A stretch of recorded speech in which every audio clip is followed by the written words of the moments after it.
এটা কোনো নদী নয়, এটা আমাদের বাবার যে ফ্ল্যাট, সেই তেঘরিয়া শিবত্ব ভূমি যে মাঠ, অর্থাৎ লোকনাথ বাবার মন্দিরের উল্টো দিকে যে রাস্তা চলে যাচ্ছে ভিআইপির দিকে, সে রাস্তাটা দেখুন দেখাচ্ছি।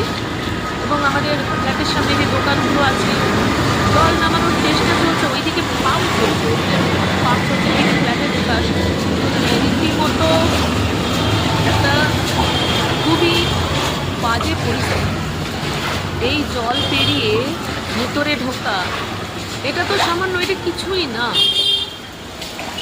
এমন পরিস্থিতি তৈরি হয়েছে রাতভর বৃষ্টির জন্য, বলা হচ্ছে যে আবারও হবে। এটা জলটা নামিয়েছে, নামানোর ফলে স্লিপ করে গেছে, মানে স্লিপ হয়ে গেছে, পড়ে যাওয়ার খুব ভয়।